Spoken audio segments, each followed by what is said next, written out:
have here some leaves of common mallow. I'm going to make today some mallow soup.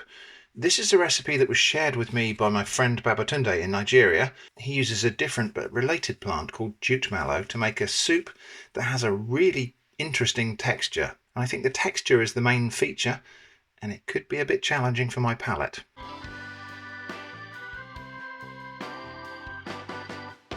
So yeah, these are common mallow, not jute mallow, but it's a related plant. Let's just quickly go out with foraging shrimp to see where these came from. This plant here is common mallow.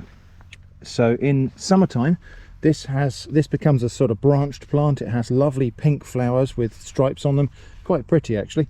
It's here's a slightly more shrubby specimen. In spring though, it produces rosettes of fresh green leaves, much like this, but we're in autumn. We're having what I like to call a false spring or second spring, because we had such a dry, hot summer and then a period of cold and wet. A lot of the plants have been tricked into behaving like it's spring again. And so the mallow, I don't know if it does this in autumn anyway, but the mallow is producing lovely rosettes of green leaves. This is not even the best specimen I've seen in this field. So let's go and find a better one, because we're going to pick some mallow leaves and make mallow leaf soup. So here are some fresher and more vibrant looking plants. These are probably going to be the ones I pick. So some nice undamaged leaves there. So I'm just going to pick a load of these. Kitchen Shrimp has already explained to you a little bit about this recipe, but we'll go back to the kitchen now and see what we're actually going to do with these. So these leaves are going to need a wash. I picked them in a sheep pasture, not from an area where the sheep have access to.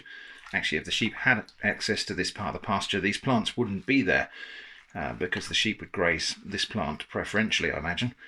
Anyway, these are going to need a wash because it's a plant that grows quite low to the ground. It's been raining. There will have been soil splashed up by the rain onto these leaves. I don't want to eat grit. I'm just going to put those in some cold water, remove a couple of stray blades of grass that I picked accidentally, and I'm just going to leave them to soak for a few minutes. Right, these mallow leaves have had a good soak. They've been in about half an hour actually while I've been preparing a couple of other things, which is some fufu and some pepper soup to go with the mallow soup. If you've already watched Babatunde's recipe, you'll know what that's all about. Now I'm just going to dump those in a colander and then give them a rinse under cold water. So we're now hopefully washing off any of the dirt that might still be in there that's been loosened by the soak. Now, these leaves, very much like the jute mallow leaves, have got a tough stalk. So what we'll have to do there is prepare them by pinching off that stalk. We're only going to use the leafy bit. So my washed mallow leaves, sans stalk, are going to go into the vessel here, which regulars of the channel will recognise. This is a regular appearance on my channel. This is the vessel for my handheld blender. On Babatunde's video, he prepared the leaves by cooking them first and then beating them with a traditional whisk broom, which I don't have. But he did say that, you know, people do use blenders and they do that before cooking. So that's what I'll be doing. So the chief property of the dish we're making today is the mucilaginous texture, the slimy drawing texture of the dish. And when you just think about that briefly, it might seem like a really weird thing that the texture would be the primary attribute of a foodstuff. And you might think, oh, that's really weird. That's really weird to have a food that's, you know, got a disgusting texture. Disgust is not an objective matter. It is largely to do with what we're brought up with. And so the textures and tastes that we learn in childhood tend to be the ones that we'll accept as normal. The textures of foods from other cultures are sometimes a bit of a challenge because that's their version of normal. There is no objectivity about it. And if you think really hard, actually, something like, say, strawberry jelly, or Jello if you're American, both the texture and concept of strawberry jelly are weird. The gelatinous texture of strawberry jelly, the fact that it's made from boiled cow's hooves or pig trotters flavoured with strawberry, that's just weird if you think about it. Anyway, so I don't know if I'll be able to enjoy this today. I'm going to try to. This is going to be a challenge to my palate because this kind of slippery, slimy, glutinous texture is just not something I was brought up with. But we'll give it a good go, and hopefully we'll try and figure out what the kind of appreciation factors might be.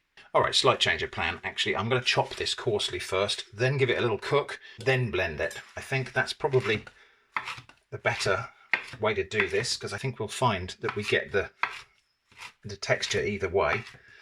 But I'll just run the knife through that a few times just to coarsely chop it. And then that way, this is a little bit more analogous to the process Babatunde used. But he did say that you can blend it before or after. That's going to go into a pan together with a bit of water. So we're just going to bring that to the boil and simmer it until the leaves are a bit cooked, but still fresh and green. For seasoning, all that we're going to have is a teaspoonful of this bouillon powder. So yeah, the flavour of this soup, although I'm hoping it has some kind of flavours we can analyse and perceive and enjoy, but the key property of this food is texture. So there aren't a lot of complex ingredients going in here. It is just leaves and a bit of seasoning, and there will also be some bicarb going in there. Apparently they use potash traditionally with this. Don't know what that's for. Maybe to make it more digestible. Maybe to neutralise something that's specific to the jute mallow plant. The common mallow is obviously not the same plant, so maybe it's plant specific. Who knows? Anyway, I shall add a bit of bicarb. It might be just to keep the leaves greener. So those have not taken long to wilt down. I already feel like this liquid has changed in consistency. It seems to have a bit of a jellified texture to it already. But we'll cook that for a few minutes. A little pinch of bicarb. Well, it did fizz up, so perhaps it's to neutralise the acidity of the leaves. Anyway, I've turned the heat off now. I'm just going to let that simmer in the residual heat of the base of that pan. While I prepare everything else, we're going to blend this, though, to get it a finer texture. Yeah, we haven't got a draw. Oh, yeah, it has, actually. You can just about see. Well, anyway, spoilers. My fufu this time has been pounded. Last time I tried to make this, I had trouble and I had to stop short of the cooking. So really what I ended up making was more like hot eba. But this is cassava flour that has been boiled and then pounded. I say pounded, I actually use the dough hooks on my food mixer. But the texture is different. It's more resilient, more doughy. Anyway, that's not what we're here to see. Now it's time to blend this lot up.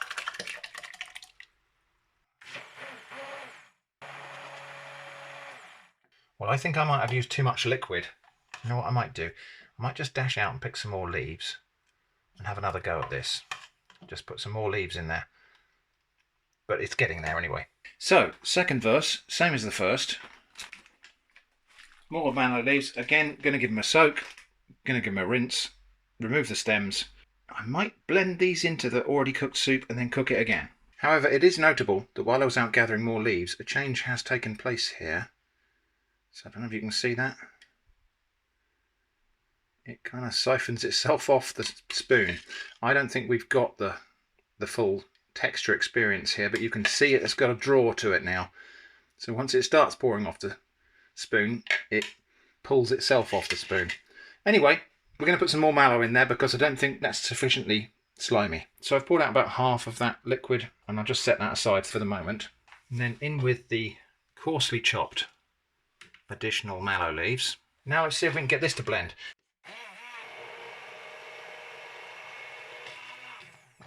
Yeah, we're going to need a little bit of that liquid back, but not too much. I don't want to take it back to where we were. Right, that looks a bit more like it. In fact, let's have a look at what the texture's like now. Well, it's not developed yet. That needs to go back in the pan for another simmer. If that catches on the pan, we have got this additional liquid here. Look, how green is that? I'm looking at the viewfinder now. That really is what it looks like here in real life. So that's not cooked yet. That is. And it's just very green.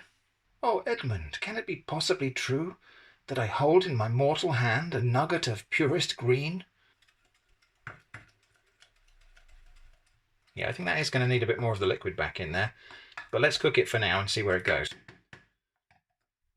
I don't know if you can tell from, but I can tell from just stirring it that this is going to achieve the specified texture. Yeah, tiny bit more liquid. It's hard to pour this stuff because it wants to pour itself. Yeah, that looks about right. Okay, going to simmer that for a few minutes, and then I think we're ready to serve. I'm going to be serving this with something that's the closest approximation to Nigerian pepper soup that I could muster. This is a soup made from fish, onions, sweet red peppers, hot peppers, actually Scotch bonnets, garlic, ginger, stock, and I think traditionally this has some fermented locust beans in it. I couldn't get those today. I have succeeded in ordering them before, but I couldn't get any for today. So I actually used a bit of miso paste, which is not a direct equivalent, but hopefully it will give it that fermented bean flavour, or something like it. Anyway, I've never made this soup before. My video light has just run out at the most inopportune moment. I've never made this soup before, and I think there's potential for a proper collab with Babatunde. If you'd like to see me collaborate with Babatunde in making Nigerian pepper soup, please head off to his video and suggest it on his channel on the linked video in the description. In case you think I'm engagement baiting, I absolutely am. Babatunde's channel really could use your support and engagement, so please go over there, comment on his video, and if you want to see me make pepper soup in collaboration with him, let him know in the comments, and I'll let him know to expect that. This is the mallow soup. I don't know how well that's coming across on camera, but it has definitely got a gloopiness to it. You see it more when you stir the soup, but you can see the way that's dripping off the spoon there. It's creating little gelatinous threads.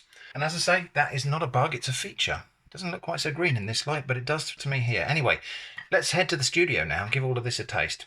All right then. That's a finger bowl. I am going to attempt eating this with my fingers, and then after that I'm going to give up and use a spoon and fork. Anyway, but I think first we should just have a quick look at this. Yeah, it's definitely, as it's sat, it's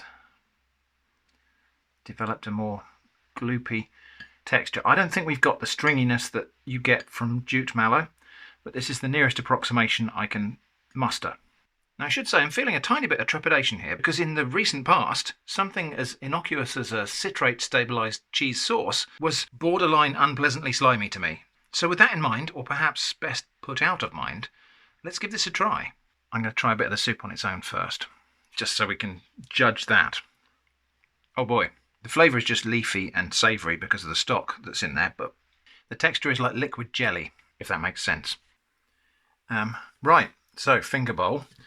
So hopefully my fufu this time is a little bit more manageable. And according to the information in Babatunde's video, the whole idea of this soup is that it helps the swallow slip down more readily. So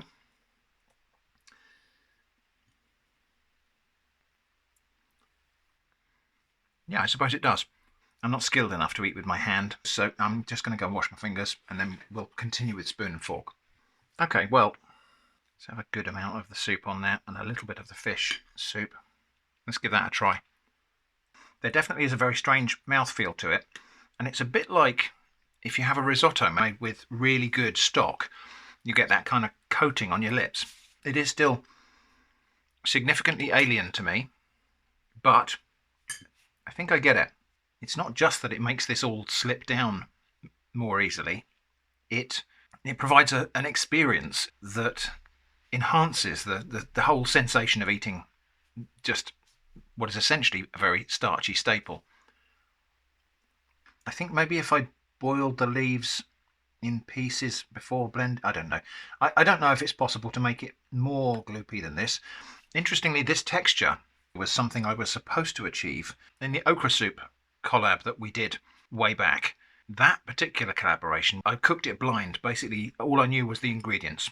So I cooked an okra soup that I thought would be authentic, and Babatunde was horrified that I hadn't cooked the okra until it was kind of gloopy and slimy and had that draw. Okra, by the way, is another plant in the mallow family. So a lot of the plants in the mallow family have this mucilaginous nature. Anyway, the pepper soup, by the way, fishbone, maybe not authentic because I just had to make it with what I could get, but quite a delicious fish soup. I'm not completely sold on this texture. It is still hitting me as unusual and a little bit wrong.